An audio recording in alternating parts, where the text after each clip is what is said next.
Hello, ladies and gentlemen, and welcome back to another episode of Breaking the Code. One topic, no script. And today we are talking about the best era in comic books. And you're going to get three different answers from three different guys. Don't forget, guys, this is all subjective. This is what we think is the best era in comics. What we think is the best may not be what you think is the best. So by all means, go ahead and let us know in the comment section below what you think is the best era in comic books. And with that being said, gentlemen, I will go ahead and start this one off. Well, really quick, before we get started, if we can, for just a moment, let's give our casual viewers out there a quick rundown when we're talking about comics, ages, what we're talking about, right? Comic books, we generally refer to them as a precious metal age. This is just a generalization. Now, depending on where you Google, where you search, the years may shift a little bit. So what I'm about to give you is just a quick synopsis. Starting in 1938 to the 1950s, that's considered the golden age of comics. Why? It's the original age of comics. They started printing them. Why are they called comics? Because newspapers, comic strips, right?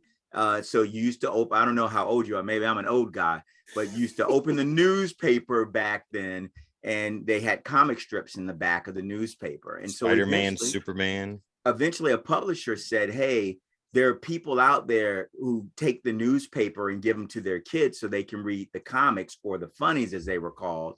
Why don't we just produce a separate publication that just has those funnies or those comics in it? And they would print them, hence comic books, right? And so that's the origin of the comic book. And these things were all over the place, all different types of panelized stories told around. That's the golden age of 1938 to 1938 to 1956. Then you have the silver age, right? This is really where the superhero starts to take off. The superhero is created in the golden age, but it really starts to take off in the silver age, right? And then we have the bronze age, and then we have the modern age, and each one is associated with years. 1956 to the 1970s, the silver age, the bronze age, 1970s, the 1985-ish, and then 1985-ish to current, the modern age, where we currently are. So listen to what we're saying around this, right? As we go through this, we're not going to all just line ourselves into these specific groups, but now you've got to understand in golden age, where that fits, silver age, where that fits, bronze age, where that fits, and modern age, where that fits. Absolutely. So with that, Tim, thank you for allowing the interruption. Please go ahead and dive into. Oh, no, that was perfect. Thank you. Well, all right. With that being said, I'm going to go ahead and dive into what I think my best era in comics is. And it falls in the modern age, but it starts with a title. And it all starts with Ultimate Spider-Man. When Bendis came in to do Ultimate Spider-Man and really start the Ultimates universe for comic books, Ultimates universe is just kind of like a separate thing from the main Marvel comic book stuff that we know and love. They tried to do something new, fresh, and different, and they brought in a virtual unknown with a master Spider-Man artist. So the unknown was Bendis at the time, and the master Spider-Man artist was Mark Bagley, who had a wonderful run in the early to late 90s on Amazing Spider-Man.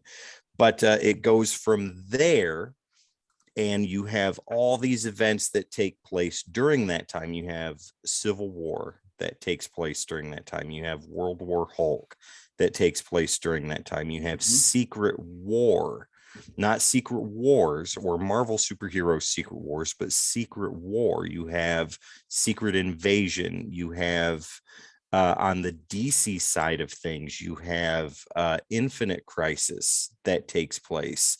You have Final Crisis, love it or hate it, that takes place. You have the New 52 that happens during that time period. You have Flashpoint. You have Blackest Night, etc., etc. I mean, the list goes on. And even in independence, Image in the 2000s really started to come into their own with giving a bigger focus on creator-owned books and stories that had a definitive beginning, middle, and end.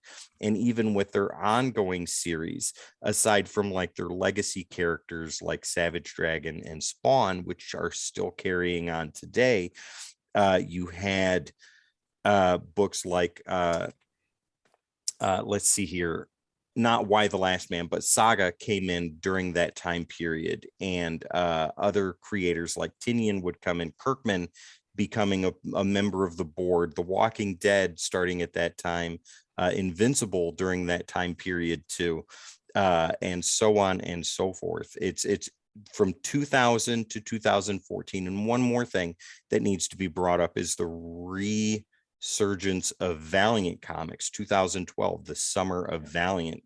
And the next 2 years, that was a major event for local comic shops and so on and so forth. Movies aside, video games aside, TV shows aside, my personal opinion is from 2000 to 2014, that was the sweet spot. I think that was a time period when comics were absolutely at their peak, when things were being written very well, and risks were being taken that paid off. Some things didn't, but a lot of things did. Do you guys got any thoughts on that? No, I think everything you're saying makes perfect sense. I feel like the era of comics that you're talking about is an era of great exploration and advancement in comics, and storytelling really shifted during that point too. Yeah, I agree completely. I think you make great points across that. It's understandable why you picked that. You define that as your era.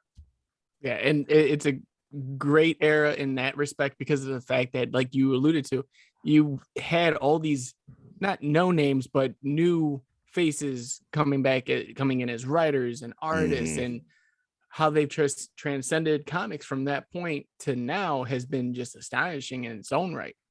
Yeah, absolutely. Okay, well, Tone, what do you think is the greatest era in comic books? So as the team here knows, I've been very conflicted in making this because I think every era added something, making a decision, something profound to the history of comics. And I was torn primarily between the Silver Age of comics and the modern age of comics. So we're going to talk Silver Age briefly from 1956 to 1970, and then modern age from kind of 1985 to current. And real quick, Tone, do you know the book that officially ushered in the Silver Age of comic books? Do you know what that is? Yep. No, I don't. This is a do you know question. That's right. And no points for you. The book is a DC book and it is showcased, but I don't remember the number. I want to say 64, but I could be wrong. The first Silver Age appearance of The Flash. That is the book that officially starts the Silver Age of comics. Cool. Yep. I did not know that. Learn something new every day. And knowing is half the battle. And knowing is half the battle. Right. I feel like we need like a G.I. Joe banner. What's that meme? It says knowing is half the battle. The other half is blood and shooting. Right? Yeah. I'll see you next time, villains. The Silver Age was such an era of creation for superheroes. And a lot of the heroes that we read and know and love today were made in the Silver Age. You have the classic, the iconic heroes who were made in the Golden Age. Like Captain America is a Golden Age hero. Superman is a Golden Age hero. Yeah. Right. Batman is a Golden Age hero. Most of the Avengers are Silver Age heroes. Most of Marvel are Silver Age heroes. It's 1962 when Stan Lee gets with Jack King Kirby and starts developing this universe. And so it's to me, that's where the groundwork for the modern comic industry was laid. Now, so I have a great affinity for it, but now let's talk about where I was torn with the modern era. And I'm going to select the modern era from 1985 forward as being the best era of comics. this era of comics, not only did art improve dramatically where we currently are, and this is not to diminish any of the artists that came before 1985, right? But as we know, techniques advance, capability advances, and what was able to be done on paper and the speed of which you can do it enhanced greatly every 5 to 8 years. I think that a lot of artists around that time period, maybe a year or two before, really put a lot of focus into anatomy, and it made a huge difference. I agree. I absolutely agree. And then on top of that, you have, when you get 85 and beyond, you start getting big, ballsy stories. You really start, that's the step out of comics are for kids, right? And comics start being written for young adults, for young men and young women. If they were reading it back then, there didn't seem to be a huge cadre of women reading, but they were there, right? But young men, young women, comic aficionados who loved comics and could take more mature stories. Got another question for you real quick, Tone. Oh, yeah. Do you know what the two books are that are the unofficial start of the modern age of comic books? Jamie, you should already know this. Unfortunately. Yeah. Do you have any idea? No, go for it. The Dark Knight Returns and Watchmen. Those are the two stories that are the unofficial start of the modern age of comic books. I can completely see that. Sorry to interrupt. No interruption next time. I'm glad I got them both back here on the shelf, right? I've read them both a million times. I got them both sitting right over there. And so not only does the technique of art in the modern era just become just uncanny, outstanding, there's simultaneous, and I would argue more dynamic, right? Less detail instills more motion, more movement. But the stories just there's a lot of pulling the chains off of creators and saying go for it increasingly as the years go on. And so when you have stories that are being told, we know we know you have the big Marvel crossovers, which I thought to a large degree in their earlier lives were very well managed, right? They start getting a bit out of control in the 90s, right? But it's the 80s when those crossovers start becoming prominent, right? The Mutant Massacre, and then they say, hey, this made money. Let's just do a bigger story. The Secret Wars. DC says, let's do a story. You get Crisis on Infinite Earths, right? And that takes us into the 90s. And so I'm going to hang my hat on the modern era, and especially the last 10 years. Right? Okay. And when I say modern era, across the modern era, it just keeps getting better. So when you're saying the last 10 years, you're kind of coming in right at the last 2 years of what I think is the best, and you're taking it forward from there. That's pretty cool. Why do you think that is? Primarily, exclusively because of the independents. Number one, the independent comics are, it used to be, comicdom used to really be like, imagine a plane with two jet engines, right? And you had Marvel and you had DC, and the comic industry went as those go, right? And every other publisher was a small publisher that was kind of scrabbling for scraps off the table and putting out the best content they could, and not getting too expanded so they could keep putting out their few books that they did, right? And so they were very quality. They weren't mainstream. Sometimes they were hard to get, sometimes they were hard to access, right? Yep. And the modern era has done away with that, right?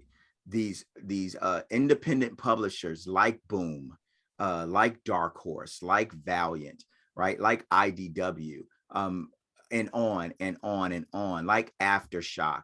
They put out great material consistently. Did I say Image in that? Like Image. Yeah. And well, I mean, you had other companies too, like Devil's Due, that was a rocket ship that just went right back down. But for a time, they were right up there. They were putting out G.I. Joe and Transformers and things like that. And it was quality storytelling, like you said.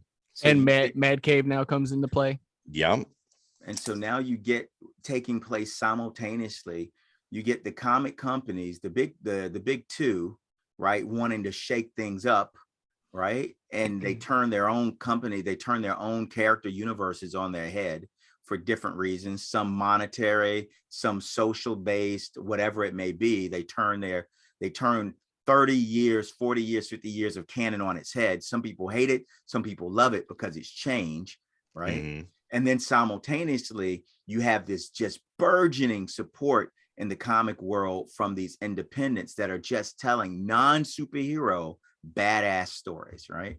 And so there's literally a comic book out there now for everyone, right? Yeah. And if we really do a parallel here, why I say the past 10 years, the rise of anime, Japanese anime in the West, right? What happens after World War II? Japan is really destroyed. There's an economic downturn across the globe. United States, hey, we came out of that great. A lot of the world didn't. And so with certain economic centers destroyed in Japan, street artists began drawing stories. And that's the advent of animation, of manga.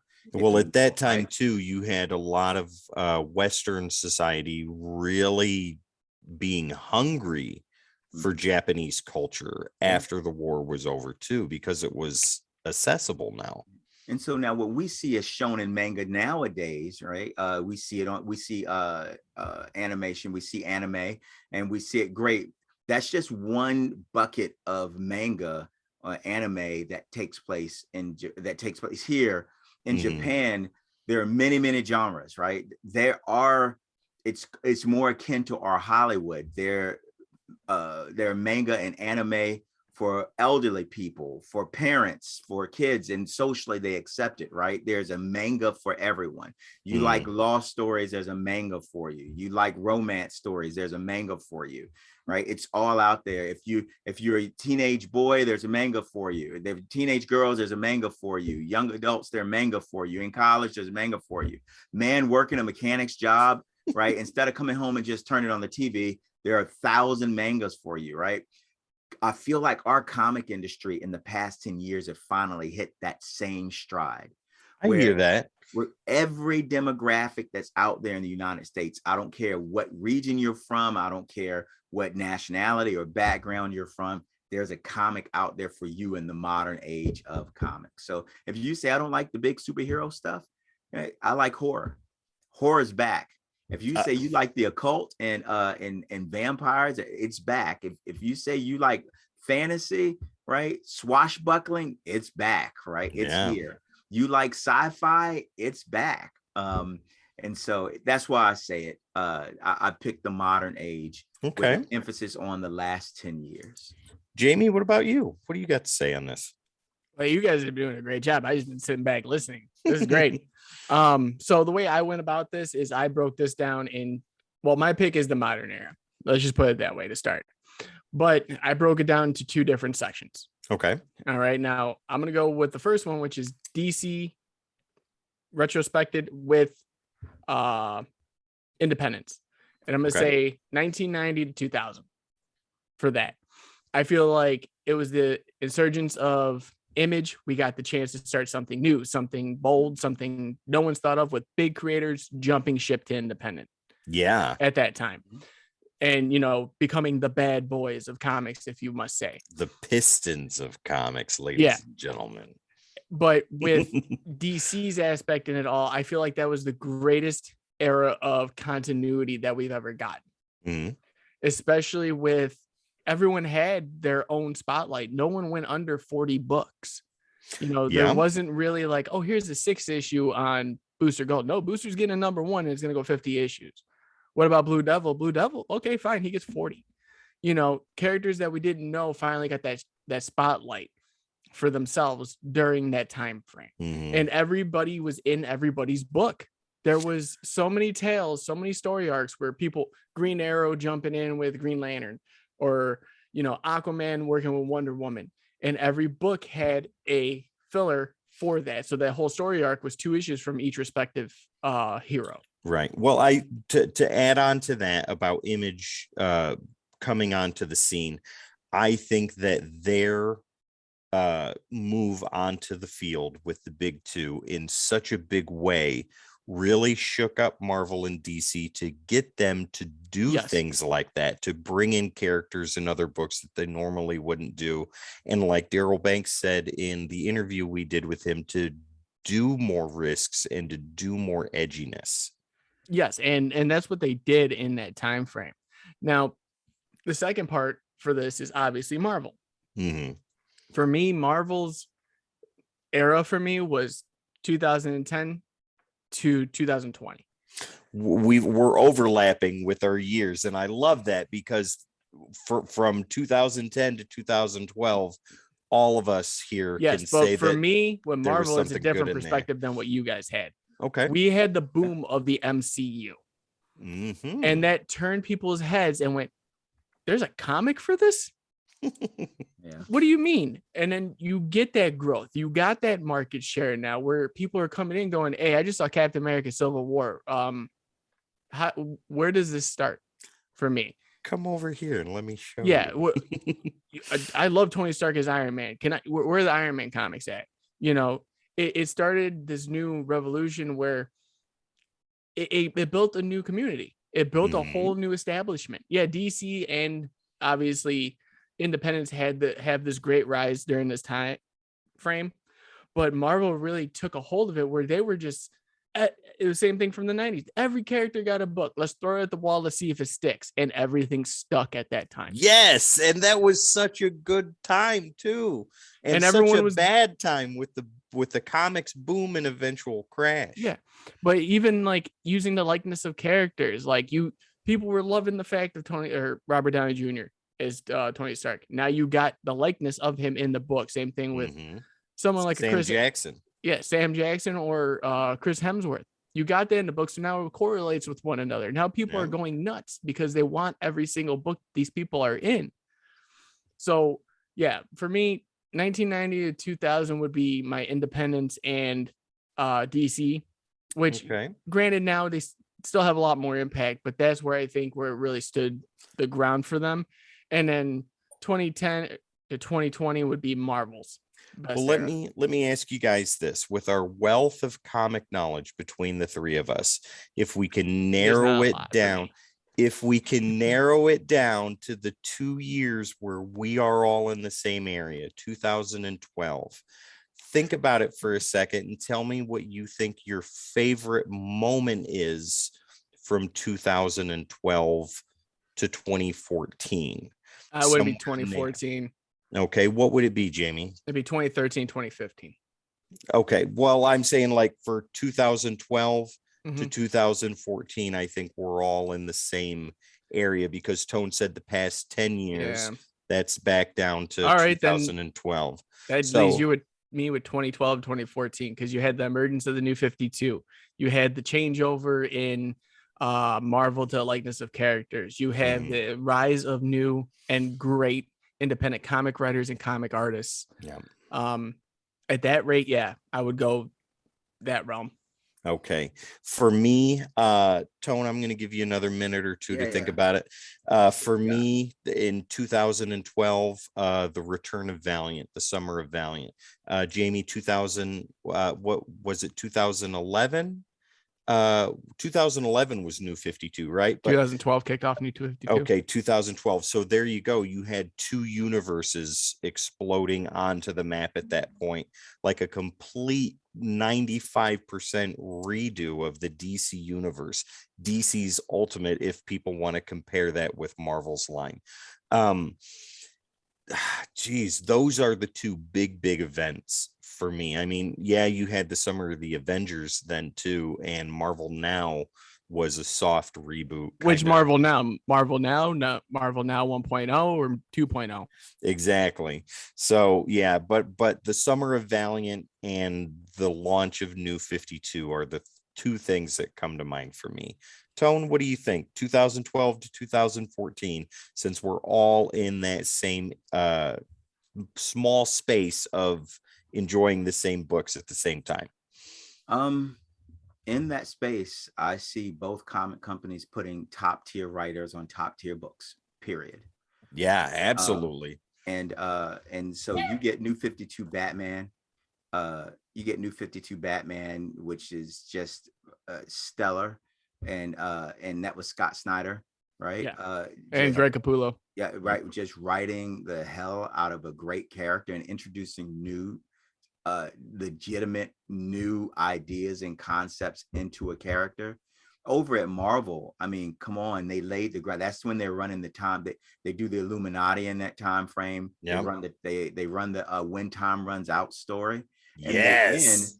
And they end by making classic characters prominent again, right? Introducing legitimate conflict between monarchs. Like if you look at what Marvel's doing, they brought Namor back to the world stage. They brought T'Challa and Namor into conflict, right? Major conflict too. Exactly, like really big decisions. You have the advent of Doom once again working a problem that the heroes aren't able to work in a Hickman-esque massive story that is detail oriented, right? That is but in long, which drives some people crazy. But man, it's a lot of universe building, right? That takes place right there.